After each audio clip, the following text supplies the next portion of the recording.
जय भीम. मी सुधांशु तांबे. लोकसभा निवडणुका आता जसजशा जवळ येऊ लागल्या आहेत तसे देशभरातील राजकारण रोज नवीन वळण घेताना दिसत आहे. 25 जानेवारीला सुद्धा महाराष्ट्राच्या राजकारणाला बदलू शकणारा निर्णय घेण्यात आला आहे. भारताच्या केंद्र सरकारात असलेली भाजपची सत्ता, भाजपची सुरू असलेली हुकुमशाही मोडून काढण्यासाठी उभ्या राहिलेल्या इंडिया आघाडीत अनेक विरोधी पक्ष जोडले गेलेले आहेत. महाराष्ट्रातून इंडिया आघाडीत महाविकास आघाडी सहभागी आहे. परंतु महाराष्ट्रातील दलित बहुजन वोट बँक अधिक असलेल्या ॲडव्होकेट प्रकाश आंबेडकरांच्या वंचित बहुजन आघाडीला इंडिया आघाडीत सामील करून घेण्यासाठी महाविकास आघाडी आत्तापर्यंत टाळाटाळ करत आल्याचे आपण पाहिले आहे. ॲडव्होकेट प्रकाश आंबेडकरांनी वेळोवेळी त्यांचा वंचित बहुजन आघाडी पक्ष इंडिया आघाडीत सामील होण्यास इच्छुक असल्याचे सांगितलेले असतानाही महाविकास आघाडीतील काँग्रेस आणि राष्ट्रवादी यांच्याशी त्यांची मते चांगली नसल्यामुळे वंचित बहुजन आघाडीला इंडिया आघाडीपासून दूर ठेवण्यात आले होते. आता ह्यात पण गंमत अशी की काँग्रेस आणि राष्ट्रवादी ॲडव्होकेट प्रकाश आंबेडकरांना इंडिया आघाडीत घेऊ इच्छित नसले तरीही महाविकास आघाडीतील उद्धव ठाकरेंच्या शिवसेनेशी वंचित बहुजन आघाडीची युती आहे. मतभेद आणि युतीच्या या गोंधळामुळे लोकसभा निवडणुकीत महाविकास आघाडीतील 3 पक्ष तसेच उद्धव ठाकरेंची शिवसेना आणि वंचित बहुजन आघाडीच्या जागा वाटपात अडचणी येणार होत्या. आणि हीच अडचण किंबहुना अडचणीपेक्षा ॲडव्होकेट प्रकाश आंबेडकरांच्या वंचित बहुजन आघाडीला महाराष्ट्रातील बहुजन समाजाचा असलेला पाठिंबा पाहता महाराष्ट्रातील महाविकास आघाडीने एक पाऊल मागे टाकत वंचित बहुजन आघाडीला इंडिया आघाडीत सामील करून घेण्याबाबत खुले पत्र पाठवले आहे.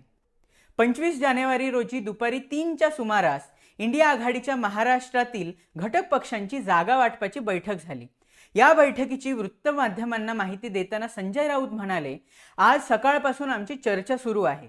लोकसभेच्या 48 जागांवर व्यवस्थित चर्चा झाली असून बहुसंख्य जागेवर महाविकास आघाडीचे एकमत झालेले आहे. पुढे ॲडव्होकेट प्रकाश आंबेडकरांना इंडिया आघाडीमध्ये सामील करून घेण्याबाबत संजय राऊत म्हणाले, प्रकाश आंबेडकर यांच्याबरोबर आमचा कालपासून संवाद सुरू आहे.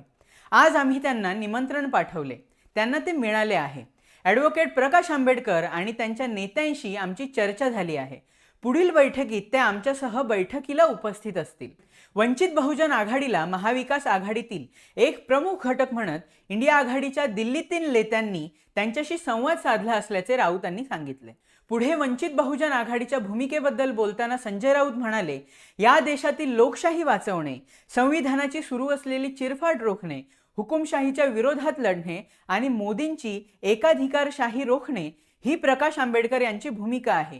तीच आमचीही भूमिका आहे. आमच्यात कोणतेही मतभेद नाहीत. त्यामुळे भविष्य काळात प्रकाश आंबेडकर आणि आम्ही एकत्र काम करताना दिसू. त्यांच्याप्रमाणेच राजू शेट्टी यांच्याशीही आमची चर्चा सुरू आहे. याबाबत 30 जानेवारीपर्यंत आणखी स्पष्टता येईल. महाविकास आघाडीकडून काँग्रेसचे प्रदेशाध्यक्ष श्री नाना पटोले, राष्ट्रवादी काँग्रेसचे प्रदेशाध्यक्ष श्री जयंत पाटील आणि शिवसेनेचे नेते श्री संजय राऊत या तिघांच्या सहीने वंचित बहुजन आघाडीचे अध्यक्ष म्हणजेच ॲडव्होकेट प्रकाश आंबेडकर यांना हे पत्र पाठवण्यात आले आहे. जे पत्र या तिन्ही नेत्यांच्या एक्स अकाउंटवर उपलब्ध आहे. महाविकास आघाडीकडून पाठवण्यात आलेल्या पत्रात काय म्हटले आहे आपण पाहूया. माननीय श्री प्रकाश आंबेडकरजी, देश अत्यंत कठीण कालखंडातून जात आहे. आपण स्वतः महाराष्ट्रासह देशभरात सध्याच्या हुकुमशाही विरोधात खंबीरपणे आवाज उठवत आहात. देश व संविधानाचे रक्षण करण्यासाठी सर्वच समविचारी पक्षांनी एकत्र येऊन हुकुमशाही विरुद्ध लढा देणे गरजेचे आहे. महाराष्ट्रात महाविकास आघाडीत काँग्रेस, शिवसेना, राष्ट्रवादी काँग्रेस एकत्र येऊन लोकसभेच्या जागा वाटपाबाबत चर्चा करीत आहे. वंचित बहुजन आघाडी राज्यातील महत्त्वाचा घटक असून दिनांक 25 जानेवारी रोजी होणाऱ्या चर्चेत वंचित आघाडीने सहभागी व्हावे ही आमची सगळ्यांचीच इच्छा आहे. कृपया वंचित तर्फे महत्त्वाचे नेते आपण आजच्या बैठकीसाठी पाठवावे ही विनंती. पुढे बैठकीचे स्थळ आणि वेळ सांगण्यात आली आणि श्री नाना पटोले, जयंत पाटील आणि संजय राऊत यांच्या स्वाक्षरीने हे पत्र वंचित बहुजन आघाडीला पाठवण्यात आले. महाविकास आघाडीतर्फे पाठवण्यात आलेल्या पत्रानंतर ॲडव्होकेट प्रकाश आंबेडकरांनी साधारण 3च्या सुमारास एक्स या सोशल मीडियावर पोस्ट करून काँग्रेसचे प्रदेशाध्यक्ष नाना पटोले यांच्यावर जोरदार टीका केली. काँग्रेसकडून निर्णय घेण्याचा अधिकार नाना पटोले यांना नसल्याचे त्यांनी सांगितले.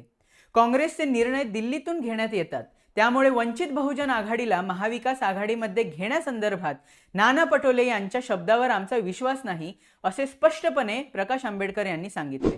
ॲडव्होकेट आंबेडकरांनी या पत्रात म्हटले आहे, असं वाटतंय की तुम्ही महाराष्ट्राच्या जनतेसोबत मनाचे खेळ खेळत आहात किंवा तुमच्या डोक्यात लोचा झाला आहे.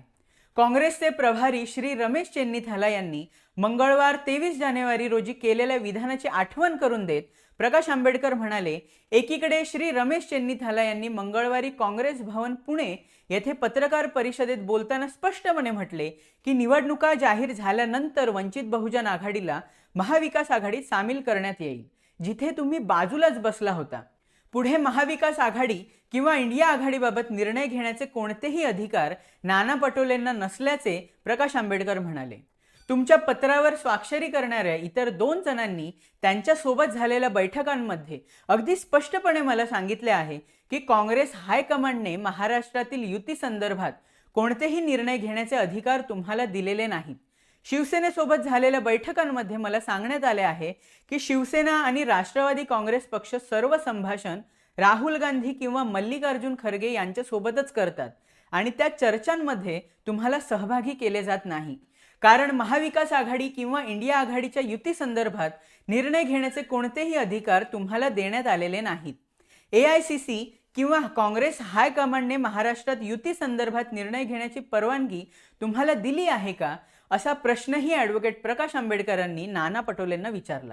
पत्रात पुढे ॲडव्होकेट आंबेडकर म्हणाले, काल औरंगाबाद येथील पत्रकार परिषदेत वंचित बहुजन आघाडीचे प्रमुख प्रवक्ते सिद्धार्थ मोखळे यांनी स्पष्टपणे सांगितले आहे की वंचित बहुजन आघाडीला महाविकास आघाडीकडून निमंत्रण द्यायचे असेल तर त्यावर तिन्ही घटक पक्षांच्या अध्यक्षांची सही असायला हवी. महाविकास आघाडीतील तिन्ही पक्ष म्हणजेच शिवसेना, राष्ट्रवादी काँग्रेस पक्ष आणि काँग्रेस यांच्या अध्यक्षांच्या सहीनिशी सन्मानपूर्वक निमंत्रण द्या किंवा श्री रमेश चेन्नीथाला, श्री राहुल गांधी, श्री सोनिया गांधी अथवा श्री मल्लिकार्जुन खरगे यांपैकी कोणी वंचित बहुजन आघाडीला बैठकीसाठी बोलवल्यास कोणताही संकोच न ठेवता आम्ही त्यात सहभागी होऊ. ॲडव्होकेट प्रकाश आंबेडकरांच्या नाना पटोलेंना खडेबोल सुनावलेल्या पत्रावरून एक गोष्ट स्पष्ट होते, ती म्हणजे वंचित बहुजन आघाडीला इंडिया आघाडी सामील करून घेणाऱ्या पत्रावर तिन्ही पक्षातील राष्ट्रीय अध्यक्षांची स्वाक्षरी असायला हवी किंवा काँग्रेसच्या राष्ट्रीय नेत्याने संपर्क केल्यावर वंचित बहुजन आघाडी इंडिया आघाडी सामील होईल. ॲडव्होकेट प्रकाश आंबेडकर इंडिया आघाडीत जाण्यास इच्छुक असले तरी या पत्रात दिलेल्या सूचनेवरून ते स्वतःचे राष्ट्रीय पातळीवरचे महत्त्व अधिक भक्कम करत असल्याचे लक्षात येते. ॲडव्होकेट आंबेडकरांच्या या आक्रमक टीकेनंतर नाना पटोलेंनी महाविकास आघाडीकडून आंबेडकरांची समजूत घालणारे पत्र Xवर शेअर केले आहे. पटोले म्हणतात, आपला देश सध्या कठीण परिस्थितीतून जात आहे. सत्ताधारी पक्षाकडून लोकशाही पायदळी तुडवली जात आहे. अशा परिस्थितीत संविधानाप्रती आदर आणि निष्ठा असणाऱ्या सर्व समविचारी पक्षांनी एकत्र येऊन चर्चा करावी, अशी भूमिका महाविकास आघाडीतील पक्षांनी एकमताने स्वीकारली आहे. त्यानुसार या तिन्ही पक्षांच्या अध्यक्षांनी आम्हाला महाराष्ट्राच्या स्तरावर सर्व समविचारी पक्षांची बैठक आयोजित करून चर्चा करण्यासाठी अधिकृत केले आहे. त्या अनुषंगाने वंचित बहुजन आघाडीने आजच्या बैठकीत सहभागी व्हावे असे आदरपूर्वक निमंत्रण आम्ही दिले होते. लोकशाही व संविधानाप्रती आपण निशंक कटिबद्ध आहात. सध्याच्या सत्ताधारी पक्षाने देशात निर्माण केलेले चित्र बदलण्यासाठी एकजुटीने लढणे आवश्यक आहे. त्यामुळे आपण नक्कीच या लढाईत सामील व्हाल अशी सकारात्मक अपेक्षा आम्ही बाळगून आहोत. पुढील बैठकीची तारीख आणि ठिकाण सांगून दुसऱ्या बैठकीला वंचित बहुजन आघाडीकडून सकारात्मक प्रतिसाद मिळेल अशी आशा पटोलेंनी व्यक्त केली. शेवटी श्री रमेश चेन्नीथाला यांनी केलेल्या विधानाबाबत स्पष्टीकरण देताना नाना पटोले म्हणाले, पुण्यात आयोजित केलेल्या पत्रकार परिषदेत रमेश चेन्नीथाला यांनी केलेल्या विधानांचा विपर्यास झाला आहे. काँग्रेस पक्षाची भूमिका हीच त्यांची भूमिका आहे व त्यामध्ये कुठेही त्यांनी वंचित बहुजन आघाडी समवेत एकत्रित निवडणूक लढण्याविषयी प्रतिकूल मत व्यक्त केलेले नाही. श्री रमेश चेन्नीथालाजी यांनी देखील आजच आपल्याशी दूरध्वनीवर चर्चा केली आहे. यातून आपला गैरसमज दूर झाला असावा असा आम्हाला विश्वास आहे. एकंदर सगळे जुने रुसवे फुगवे बाजूला ठेवून महाविकास आघाडी प्रकाश आंबेडकरांना इंडिया आघाडी सामील करून घ्यायला बघत आहे. असे असले तरी कालच्या बैठकीपूर्वीच्या पत्रव्यवहाराचा वेळ आपण जर नीट बघितला तर नाना पटोले, जयंत पाटील आणि संजय राऊत या तिन्ही नेत्यांनी बैठकीपूर्वी साधारण 1.5 ते 2 तास अगोदरच त्यांना पत्र पाठवलेले आहे. वंचित बहुजन आघाडीला महाविकास आघाडीचा महत्त्वाचा घटक म्हणत असले तरीही काल झालेल्या बैठकीत ॲडव्होकेट प्रकाश आंबेडकरांना निमंत्रित करण्याचा निर्णय घाईघाईने घेतला का, अशी शंकेची पाल चुकचुकू शकते. काही असो, महाविकास आघाडी आणि वंचित बहुजन आघाडीचे चित्र आता पलटल्याचे दिसत आहे. ते असे, काही दिवसांपूर्वीपर्यंत वंचित बहुजन आघाडी इंडिया आघाडीत सामील व्हायला इच्छुक होती, मात्र महाविकास आघाडी टोलवाटोलवीची भाषा करत होती. आता महाविकास आघाडी वंचित बहुजन आघाडीला इंडिया आघाडीत सामील करून घेऊ इच्छिते, मात्र प्रकाश आंबेडकर आता राष्ट्रीय अध्यक्षांच्या किंवा राष्ट्रीय नेत्यांच्या निमंत्रणानंतर इंडिया आघाडीत सामील होऊ असे म्हणून आपले राजकीय पारडे जड करताना दिसत आहेत. 30 जानेवारीला होणाऱ्या महाविकास आघाडीच्या दुसऱ्या बैठकीत वंचित बहुजन आघाडी उपस्थित राहते का, हे पाहणे आता महत्त्वाचे ठरणार आहे. वंचित बहुजन आघाडी या बैठकीला जाईल का? जर गेली तर जागा वाटपाचे काय निर्णय होतील? वंचित बहुजन आघाडी इंडिया आघाडीत सामील होईल का? जर झालीच तर महाविकास आघाडीतील कोणत्या पक्षाचे सीट्स कमी होतील? असे बरेच प्रश्न आता महाराष्ट्राला पडू लागले आहेत. पण या सर्व प्रश्नांची उत्तरे आपल्याला 30 जानेवारीलाच सापडतील. महाविकास आघाडीच्या 30 जानेवारीच्या दुसऱ्या बैठकीकडे आता सर्वांचे डोळे लागून राहिले आहेत.